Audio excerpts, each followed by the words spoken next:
அனைத்து ஊடகத்துறை நண்பர்களுக்கும் வணக்கம். என்னுடைய பேர் பாஷா. தமிழ்நாடு அனைத்து நிலை போட்டித் தேர்வாளருடைய சங்கம் அப்படி ஒரு சங்கம் இருக்குது. அந்த சங்கத்தினுடைய தலைவராக இருக்கேன். எங்களுடைய சங்கத்தில் கிட்டத்தட்ட 80 லட்சம் பேர் இருக்காங்க மாணவர்கள். அதாவது TNPSC, UPSC exam, NEET exam இது எழுதக்கூடிய மாணவர்கள் கிட்டத்தட்ட ஒரு 80 லட்சம் பேர் இருக்காங்க தமிழகம் முழுவதும். அவங்களுக்கான ஒரு கோரிக்கையாக நாங்கள் வந்திருக்கோம். இன்றைக்கி முதலமைச்சர் சந்திக்கிறதுக்கு வந்தோம், பார்க்க முடியல. சம்மந்தப்பட்ட அமைச்சரை சந்தித்தோம். மனிதவள மேம்பாட்டுத்துறை அமைச்சர் திரு சரத்குமார் அவர்களை சந்தித்தோம். லேசான முறையில் அணுகினார், நல்ல ஒரு ரெஸ்பான்ஸ் கொடுத்தாங்க. இந்த ரெஸ்பான்ஸ் எங்களுக்கு கடந்த காலகட்டத்தில் எந்த ரெஸ்பான்ஸும் இல்லை. நாங்கள் 5 வருஷமாக நாங்கள் வந்து கடந்த ஆட்சியாளரை சந்திக்கிறதுக்கு முயற்சி செஞ்சோம். எந்த விதமான ஒரு சந்திக்கிறதுக்கான வாய்ப்பு கொடுக்கல. எங்களோட கோரிக்கையும் எடுத்துக்கல. பலதரப்பட்ட முறைகேடுகள் நடந்துச்சு, அதை நாங்கள் எடுத்து காட்டினோம். அந்த கடந்த ஆட்சி காலகட்டத்தில் எந்த விதமான ஒரு நடவடிக்கை எடுக்கலை.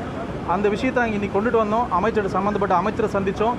நிச்சயமாக முடிவெடுத்து நல்ல ஒரு தீர்வு கண்டு சொல்லியிருக்காங்க. சம்மந்தப்பட்ட செயலாளரை கூட்டி பேசுனாங்க. என்ன விஷயம் சொன்னால் ஒரு 3 விஷயத்துக்காக வந்திருக்கோம். முதலாவதாக தமிழகத்தில் நடந்த குரூப் 2A டிஎன்பிசி எக்ஸாம். அந்த எக்ஸாமில் வந்துட்டு 1200 வேக்கன்சிகள், 1200 பதவிகளுக்கான அந்த வேக்கன்சி விட்டாங்க. எக்ஸாம் முடிஞ்சிச்சு, ரிசல்ட்டு ஒன்றும் வரல. அதுக்குள்ளாக என்ன ஆச்சுன்னு சொன்னாக்கா அதில் இருக்கிற ஒரு 400 வேக்கன்சி வந்து கம்மி பண்ணிட்டாங்க. இதில் எப்படின்னாக்கா 39 வயசு வரைக்கும் எக்ஸாம் எழுதலான்னு ஒரு முடிவு இருக்குது. அப்போ அது என்ன அந்த வயசை வந்து கடந்து போயிடுறாங்க.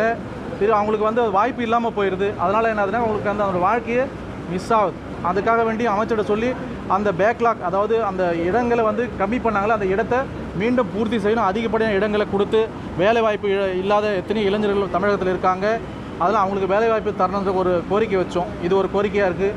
இன்னொரு கோரிக்கை வந்துட்டு இந்தியாவில் இருக்கக்கூடிய மாநிலங்களை கிட்டத்தட்ட 12 மாநிலங்களை, அதாவது சமூக நீதி நம்ம பேசிகிட்டு இருக்கோம், அந்த மாநிலத்தை பேசிகிட்டு இருக்கோம்.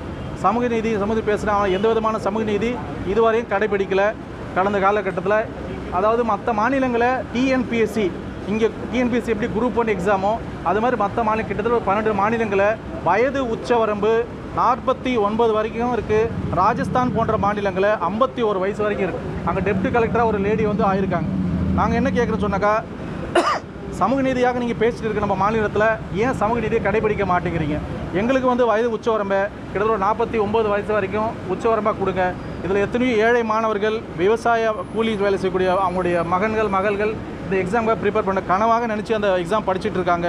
அவங்களுக்கான வயது உச்சவரம்பை 49 வரைக்கும் உயர்த்தி கொடுங்கன்னு கேட்குறோம். அதுக்கு அமைச்சர் வந்து நிச்சயமாக அதை செய்கிறேன்னு சொல்லியிருக்காங்க.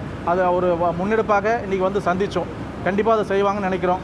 இன்னும் மற்ற விதமாக வேலை வந்து மற்ற எத்தனை தொகுதிகள் வந்து பிரிவுகள் வந்து வேலைகள் வந்து பேக்லாக், அதாவது வேலை வந்து வேக்கன்சிஸ் ரொம்ப இருக்குது. அந்த வேக்கன்சியை விரைந்து வந்து முடிவெடுத்து அதை வந்து நிரப்பணும்னு சொல்லி கேட்டிருக்கோம். அதுக்காகவும் வந்து முடிவெடுக்குன்னு சொல்லியிருக்காங்க. இது எங்களுக்கு ரொம்ப இந்த மாணவர்கள் கிட்டத்தட்ட 80 லட்சம் மாணவர்கள் நாங்கள் மன உளைச்சல் இருக்காங்க. மன உளைச்சலை கடந்த ஆட்சி காலகட்டத்தில் அவ்வளோ மன உளைச்சல் இருந்தாங்க. அவங்களுடைய பிரதிபலன் தான் இந்த ஆட்சி வந்திருக்கு. அவங்களுடைய மன பிரதிபலனும் அவங்களுடைய ஓட்டுடைய பிரதிபலன் தான் இன்றைக்கி வந்து ஆட்சி வந்து மாற்றம் வந்திருக்கு. இந்த மாற்றத்தை வந்து எடுத்து சொல்லியிருக்கோம். எல்லாருமே உங்களுக்கு தான் ஒத்துழைப்பு கொடுத்தாங்கன்னு சொன்னோம். அவங்களும் வந்து ரொம்ப சந்தோஷம் அடைஞ்சாங்க. மேலும் வரக்கூடிய காலகட்டத்தில் இவங்களுக்காக வேண்டி நாங்கள் முழுவதாக இவங்களுக்கு ஆதரவு தெரிவிப்புன்னு சொல்லி எங்களோட மாணவர் சார்பாக, இந்த சங்கத்தினுடைய சார்பாக தெரிவிச்சுக்கிறோம். அமைச்சர் நிச்சயமாக இது முடிவெடுப்பாங்க.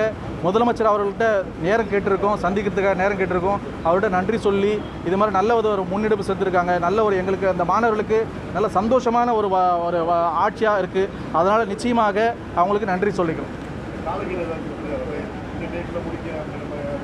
சம்மந்தப்பட்ட துறை செயலர் கூட்டு பேசுனாங்க, சீக்கிரம் முடிச்சிடும் சொல்லியிருக்காங்க. அதாவது அடுத்த மாதம் 23ஆம் தேதி, இந்த மாதம் 23ஆம் தேதி டிஎன்பிஎஸ்சி குரூப் 1 நோட்டிஃபிகேஷன் வருது. அதுக்கு முன்னாடியே பண்ணுறது சொல்லியிருக்காங்க.